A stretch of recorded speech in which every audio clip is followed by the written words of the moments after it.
நண்பர்கள் அனைவருக்கும் எனது இனிய மாலை வணக்கம். நான் கண்ணன். நமது channel Kannan talks YouTube channel. இதுவரையும் நம்மளுடைய சேனலை சப்ஸ்கிரைப் பண்ணாத நம்முடைய நண்பர்கள் உடனடியாக நமது சேனலை சப்ஸ்கிரைப் செய்து நம்முடைய சேனலுடைய வளர்ச்சிக்கு உறுதுணையாக இருக்குமாறு அன்புடன் கேட்டுக்கொள்கின்றேன். எல்லாரும் எப்படி இருக்கீங்க? எல்லாரும் நலமா இருப்பீங்க, நல்லா இருப்பீங்கன்னு நம்புறேன். இப்ப ஒரு முக்கியமான தலைப்பு இன்னைக்கு நம்ம எடுத்திருக்கிறோம். நம் வாழ்க்கையை நம்ம வாழ்றோமா இல்ல சொல்லக்கூடாது அப்படின்னு இல்ல, நம் வாழ்க்கை நாம வாழ்றோமா இல்ல அடுத்த கட்டத்துக்கு நம்ம வந்து அதை வீணா எப்படி சொல்றது, இப்ப ஒரு அர்த்தமுள்ளதாக நம்மளுடைய வாழ்க்கையை நம்ம வாழ்றோம். ஆனா அந்த வாழ்க்கையை நம்ம முழுசா வாழ்றோமா இல்ல நாட்களை கடத்துறோமா, இதைதான் நான் சொல்ல வரேன். ஆனா அதனுடைய பொருளை வந்து நீங்க போக போக புரிஞ்சுக்குவீங்க. சரி, வாங்க வீடியோக்குள்ள போலாம். நண்பர்களே, ஒரு சின்ன கேள்வியோட இந்த உரையை நாம ஆரம்பிக்கின்றோம். எல்லோரும் நம்முடைய வாழ்க்கையில தினமும் காலையில எழுந்திருக்கிறதுல இருந்து வேலைக்கு போறதுல இருந்து நம்மளுடைய அன்றாட வேலைகளை செய்வதில் இருந்து மறுபடியும் வீட்டுக்கு ஈவினிங் வரோம். இல்லையே இதே ஒரு தொழில் பண்றீங்களா இருந்தா காலையில எழுந்திரிச்சோன்னா தொழிலுக்கு போறாங்க. அப்புறம் இந்த தொழிலுக்கு தேவையான பொருட்கள் வாங்க போறாங்க, வரவு செலவு பார்க்குறாங்க, நைட்டு கடையை மூடுறாங்க, மறுபடியும் வந்து நம்ம வீட்டில் வந்து படுத்து தூங்குறாங்க. இது பார்த்தீங்கன்னா டே பை டே தினமிக்குமே நடந்துகிட்டே இருக்கும். சரி, இது வாழ்க்கையா அப்படின்னா இதுக்கு மேலேயும் இன்னொரு வாழ்க்கை இருக்குது. ரொம்ப சிம்பிளா தான், பெரிய விஷயங்கள் எதுவும் இல்லை. இப்ப நம்மளுடைய அன்றாட வாழ்க்கைங்கிறது நம்மளுடைய கடமை. அந்த கடமை காரணம் வந்து நமக்கு குடும்பம் இருக்குது, நமக்கு வந்து பொறுப்புகள் இருக்கு, நிறைய விஷயங்களை வந்து நம்ம கமிட்மெண்ட்டோடு இருக்கிறோம். ஆனா இதையும் தாண்டி ஒரு பெரிய விஷயமா நம்ம எதுவும் செய்ய தேவையில்ல, ஒரு சின்ன விஷயமா செஞ்சாவே போதும். எப்படி அப்படின்னா, ஒரு உதாரணத்துக்கு நம்ம வீட்டில் எல்லாமே செடி வளர்ப்போம். ஆனா அந்த மாதிரி இல்லாம ஒரு பொது இடத்துல போய் ஒரு செடி இல்லையே ஒரு மரத்துக்கு உண்டான முயற்சி இதை நம்ம செய்யறோம். அது மரமா வளரணும்னு சொல்லி நம்ம ஒரு செடியை நடுறோம். அப்ப அந்த செடியை நட்டுட்டு தினமுக்கும் அதுக்கு தண்ணி ஊற்றியோ பராமரிக்கிறது, அதை நம்ம போற வழியில் அதை பார்க்கறது, இப்போ இது எல்லாமே நம்ம செய்ய செய்ய செய்ய அந்த செடி வளர்ந்துகிட்டே இருக்கும். அந்த வளர வளர வளர நமக்கு உன்னுடைய மனசு வந்து பூரிப்படையும். பரவாயில்லப்பா, நம்ம வச்சோம் செடி பருவம் இந்த அளவுக்கு வளர்ந்துருக்குது, ஒரு காய் தரும், கனி தரும். இது எல்லாமே நம்ம வாழ்க்கையில டெய்லி பார்க்கும்போது நம்ம அன்றாட வாழ்க்கையிலிருந்து புதிய ஒரு விஷயத்தை நோக்கி நம்ம போற மாதிரி இருக்கும். இதுக்கு வந்து முக்கியமா ஏன் நான் இந்த மாதிரி நம்ம வீட்டுல செடி வளர்க்கறது ஒரு ஹாப்பியா இருக்கும், அது ஏன் வேண்டாம் பொது இடத்துல வளர்த்துங்க அப்படின்னா அதுக்கு ஒரு காரணத்தோட தான் சொல்றேன்.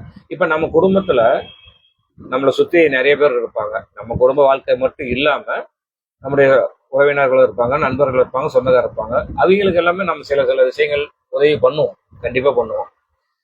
அப்ப அது வந்து ஒரு மன நிறைவை கொடுக்குமா அப்படின்னா நிச்சயமே கொடுக்காது. ஏன்னா அது ஒரு கடமையா நம்ம நினைப்போம். ஆனா நம்ம ரோட்ல போயிட்டு இருக்கிறோம், இல்ல ஏதோ ஒரு ஆதரவற்றவரை பார்க்கறோம், இல்ல ரொம்ப ஏழ்மை நிலையா இருக்கிறவங்க பார்க்கறோம். அதான் முகம் தெரியாதவங்க. இந்த முகம் தெரியாதவங்களுக்கு போய் நம்ம ஒரு உதவி செய்யணும். அப்ப அந்த உதவி செய்யும் போது நமக்குள்ள வந்து ஒரு மத்தாப்பு பூக்கும் பாருங்க, அந்த மத்தாப்புக்கு அளவே கிடையாது. இந்த மத்தாப்புங்கிற ஒரு சந்தோஷம் ரொம்ப பெரிய இது. ஏன்னா அவங்க யாருன்னு நமக்கு தெரியாது, ஆனா அவங்களுக்கு நம்ம உதவி பண்ணிட்டு வந்திருக்கிறோம். மறுபடியும் நம்ம அவங்கள பார்ப்போம் ஏதோ ஒரு தடவை. அப்ப அவங்க நல்லா இருக்கிறாங்க அப்படின்னா பரவாயில்லப்பா, நீ நாம ஒரு உதவி பண்ணோம், அவங்க நல்லா இருக்கிறாங்க. அதே மாதிரி அந்த உதவியை எடுத்துக்கிட்ட அந்த நபர்களும் யாருன்னே தெரியல, மகராசன் முகம் தெரியாத ஒரு நம்ம பழகினதில்லை, ஆனா நம்ம வந்து ஒரு உதவி செஞ்சுட்டு போறாரு, அவர் கண்டிப்பா நல்லா இருக்கணும் அப்படின்னு சொல்லி நமக்காக அவங்க கடவுள்கிட்ட பிரார்த்தனை பண்ணுவாங்க. அந்த சக்தியும் நமக்கு வந்து ஒரு புதிய உத்வேகத்தை கொடுக்கும்.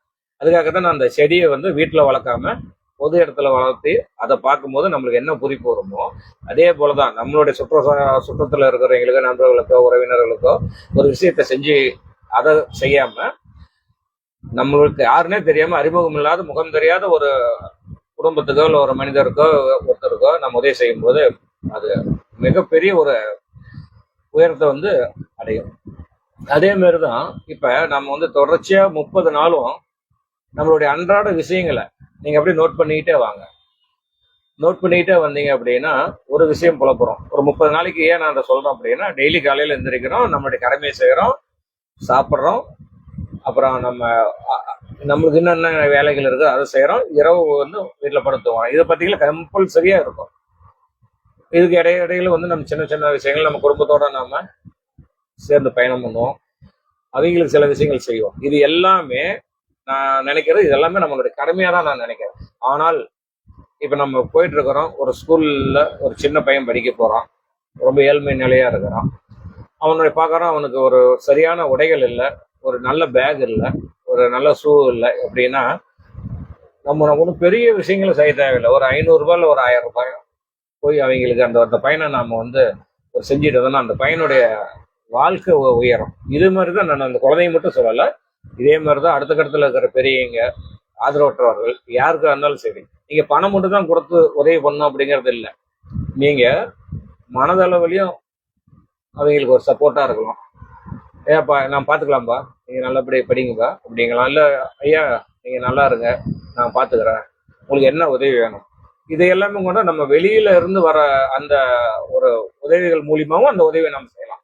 நம்ம கை காசு செலவு பண்ணி தான் நம்ம பண்ணணும் அப்படிங்கிற அவசியமே கிடையாது. அதனால இதை எல்லா விஷயங்களுமே ஒரு வாழ்க்கையில வந்து ஒரு அர்த்தமுள்ளதான் மாற்றும். ஆனா இப்ப நாம வந்து என்ன டெய்லி கடிகாரம் முள் பார்க்குறோம், கடிகாரம் ஓடிக்கிட்டே இருக்குது, தேதி டெய்லி நம்ம கிழிச்சுக்கிட்டே இருக்கிறோம், நாட்களும் ஓடிக்கிட்டே இருக்குது. அப்ப பாருங்க, இப்ப பாத்தீங்க அப்படின்னா இப்பதான் புது வருஷம் பிறந்த மாதிரி இருக்குது, இப்ப 60 மாசம் ஓடிடுச்சு. எவ்வளவு ஸ்பீட்ல உலகம் ஓடுது, நமக்கு வயசாகிட்டே இருக்கும். அப்ப நம்ம வாழ்றோம், நம்மளுடைய அந்திம காலம் வரைக்கும், நம்முடைய ஒரு எண்டு அது வரைக்குமே நம்ம குடும்பத்துக்காகவும் நம்மளை சுற்றி இருக்கிறவங்களுக்காகவும் ஒரு கடமைக்காக நம்ம வாழாம, இந்த மாதிரி ஒரு ஒரு செயினுக்குள்ள போய் நம்ம மாட்டாம, ஒரு ஒருத்தருக்காவது நம்மளால முடிஞ்ச அளவுல ஒரு உதவி பண்ணி பார்த்தோம்னா அது மட்டும்தான் நம்மளுடைய அர்த்தமுள்ள வாழ்க்கையா நான் நினைக்கிறேன். நண்பர்களே, இந்த காணொலி நான் என்னுடைய உரை எப்படி இருக்குது என்னங்கிறது நீங்க கமெண்ட்ல தெரியுங்க. இன்னும் என்ன நான் மேம்படுத்திக்கிறது எப்படிங்கிறதும் நீங்க இந்த கமெண்ட்ல சொல்றீங்க. இத்துடன் இந்த உரையை முடித்து விடைபெறுகிறேன். மீண்டும் நாளை ஒரு நல்ல தலைப்பின் கீழ் நாம் சந்திக்கலாம். நன்றி, வணக்கம்.